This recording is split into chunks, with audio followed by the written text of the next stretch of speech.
Sekiranya manusia sadar, tahu bagaimana Allah mengurus hidupnya siang dan malam, maka niscaya hati manusia akan meleleh karena cintanya kepada Allah Subhanahu wa taala. Bedanya antara ittaqullaha dengan haqqa tuqatih.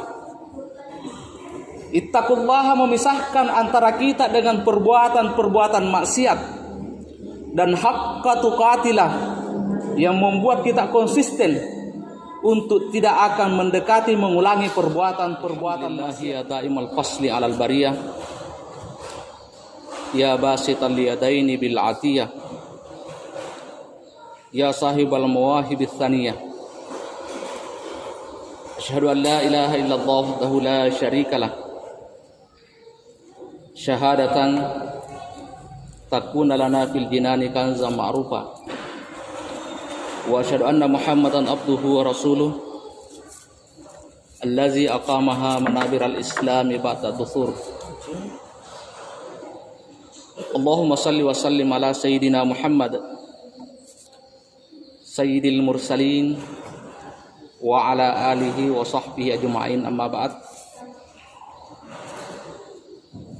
Ayuhal muslimun al hadirun, usikum wa nafsi awalan bitaqwallah, faqad fazal muttaqun. Qala Allah Ta'ala fi kitabihil Qur'anil Karim, a'udzu billahi samiil alim minasy syaithanir rajim.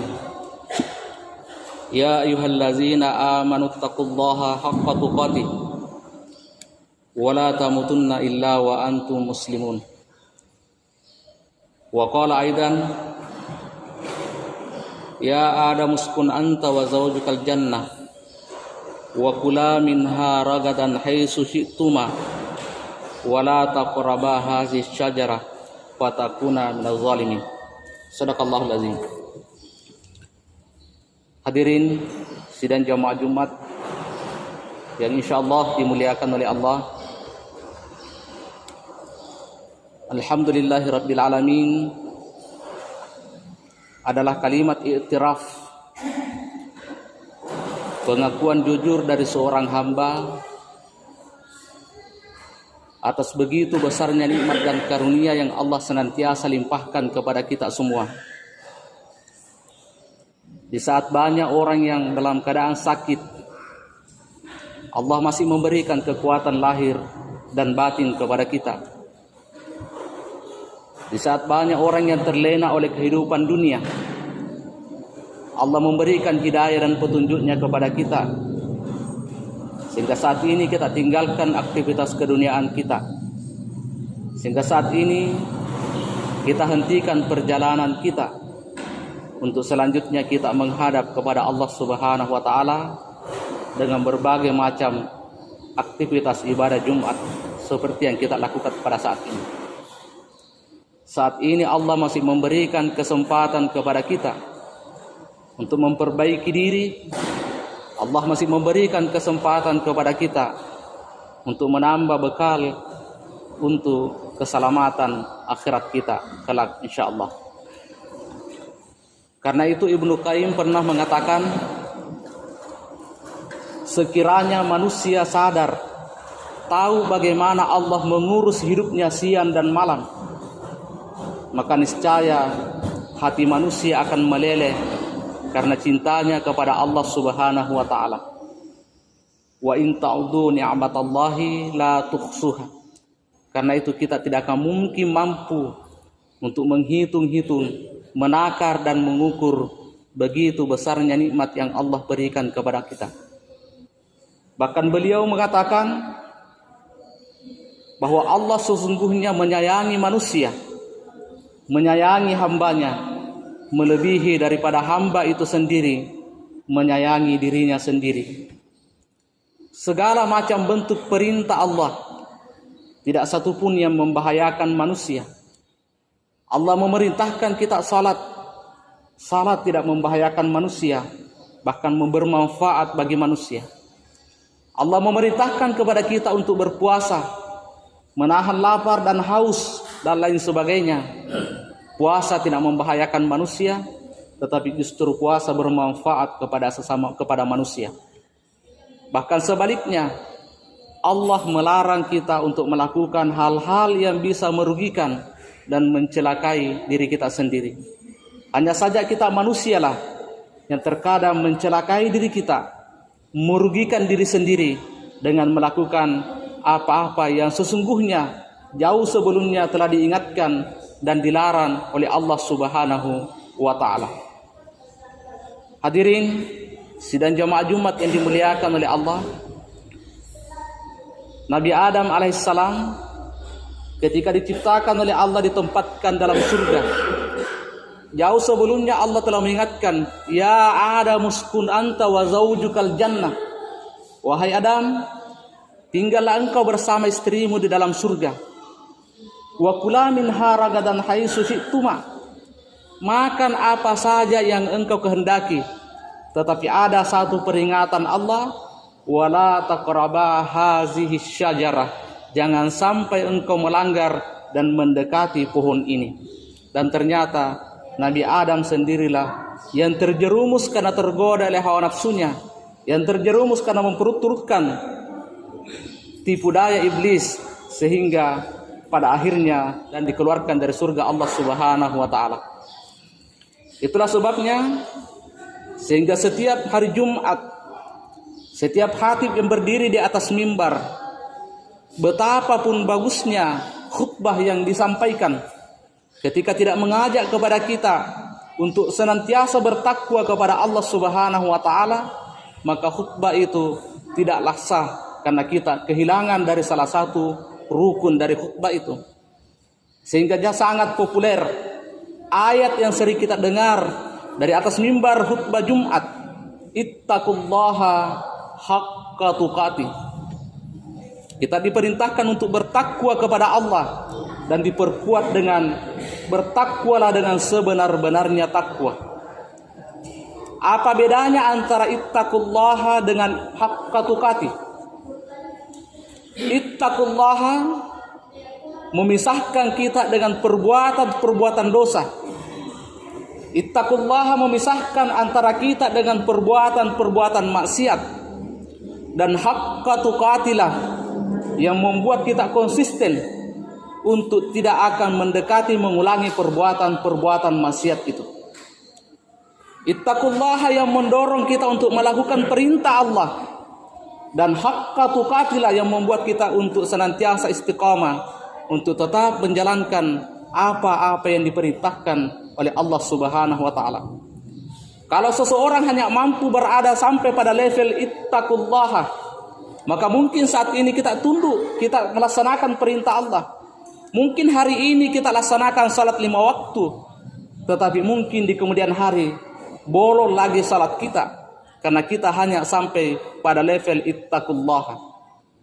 Kalau kita hanya sampai pada level ittaqullaha, mungkin hari ini kita sudah menjauhi apa yang dilarang oleh Allah, tetapi mungkin di lain waktu, mungkin esok hari kita kembali menjerumuskan diri kita kepada perbuatan-perbuatan yang merugikan diri kita dan jauh sebelumnya telah dilarang oleh Allah Subhanahu wa ta'ala. Karena penting kita bekali diri kita ittaqullaha agar kita menjauhi larangan Allah. Penting kita bekali diri kita dengan ittaqullaha agar kita laksanakan apa yang diperintahkan oleh Allah. Tetapi jauh lebih penting kita bekali diri kita dengan haqqa tuqati agar kita konsisten untuk tidak mengulangi perbuatan-perbuatan yang dilarang oleh Allah. Penting kita bekali diri kita dengan haqqa tuqati agar kita konsisten tetap istiqamah dalam menjalankan apa-apa yang diperintahkan oleh Allah Subhanahu wa ta'ala. Hadirin sidang jamaah Jumat yang dimuliakan oleh Allah, kalau kita kembali menghitung-hitung, kalau kita mau kembali merenungi sejenak, apa sesungguhnya yang kita upayakan siang malam dalam kehidupan kita di dunia ini? Apa sesungguhnya yang kita upayakan, yang kita usahakan, yang kita cari dalam kehidupan dunia ini?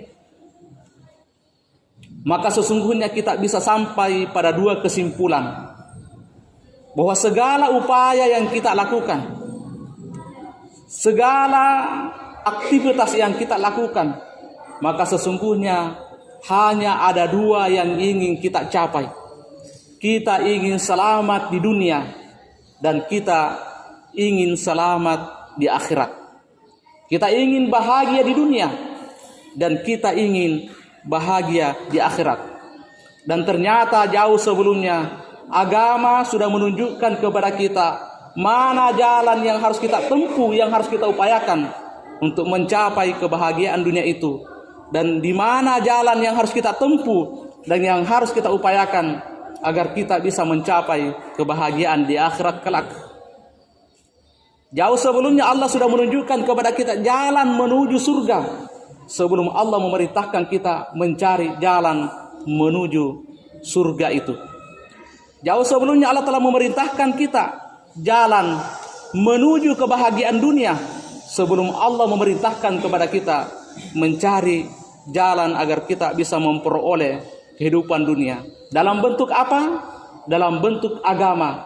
Segala bentuk perintah aturan-aturan Allah, baik dalam bentuk larangan maupun bentuk perintah, semuanya berorientasi kepada untuk mencapai manusia, mengantarkan manusia mencapai sa'adatan fid dunya wal akhirah. Maka ulama kita mendefinisikan bahwa agama adalah wad'un ilahiyun, adalah seperangkat aturan Tuhan, zaikun liukulis salimah liyanalus sa'adati fi ma'ashihim wa ma'adihi. Bahwa agama adalah seperangkat aturan Tuhan baik dalam bentuk perintah maupun dalam bentuk larangan, yang bertujuannya adalah untuk mengantar orang-orang yang berakal, mengatur orang-orang yang berakal agar bisa mencapai kebahagiaan dunia dan kebahagiaan akhirat.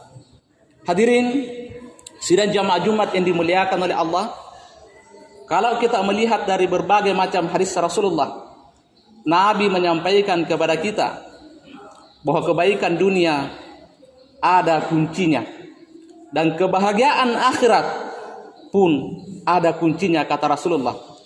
Dari dua hadis Nabi, kalau kita mempertemukan, ternyata bertemu pada satu titik di mana ternyata kunci kebahagiaan dunia itu pula lah kunci kebahagiaan di akhirat.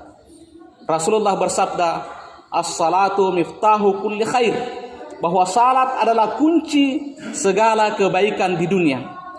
Salat adalah kunci kebaikan bagi pedagang. Salat adalah kunci kebaikan bagi petani. Salat adalah kunci kebaikan bagi pegawai dan lain sebagainya. Karena itu, ketika kita ingin mencapai kebahagiaan dunia, maka yang harus kita benahi dan perbaiki adalah salat kita. Dan ternyata di hadis lain Rasulullah pun mengatakan, as-salatu miftahul jannah. Salat adalah kunci pembuka daripada pintu surga Allah Subhanahu wa taala di akhirat kelak. Karena itu perlu kita kembali bertanya kepada diri kita, apakah kunci kebaikan dunia, apakah kunci kebaikan akhirat sudah benar-benar kita benahi, kita genggam dengan baik dalam kehidupan kita sehari-hari? Kalau kita sudah merasa menggenggam, berusaha menggenggam kuncinya, tetapi kita belum bisa mencapai ketenangan batin di dunia ini, maka bisa jadi mungkin kepala kita tunduk sujud di hadapan Allah, tetapi isi kepala kita barangkali masih berada di tempat lain. Mungkin tubuh kita sudah menghadap kiblat, menghadap Ka'bah, menghadap kepada Allah Subhanahu wa taala. Raga kita sudah menghadap kiblat. Jangan-jangan jiwa kita selama ini masih berada di tempat lain. Karena itu, mudah-mudahan Allah Subhanahu wa taala senantiasa membimbing kita, dan mari kita untuk selalu membenahi diri, mari kita untuk selalu memperbaiki salat kita. Kalau kita ingin memperbaiki kehidupan dunia kita, maka berawallah dengan memperbaiki salat kita. Kalau kita ingin mencapai surga Allah di akhirat kelak, maka mari kita memulai dengan cara memperbaiki salat kita. Bagaimana mungkin kaki kita bisa mengantarkan kita sampai ke surga Allah Subhanahu wa taala kalau ternyata kaki kita ini tidak mampu mengantarkan kita sampai ke masjid-masjid Allah di muka bumi ini. Barakallahu li wa lakum fil Qur'anil azim wa nafa'ani wa iyyakum bima fihi minal ayati wa zikril hakim. Aqulu qali hadza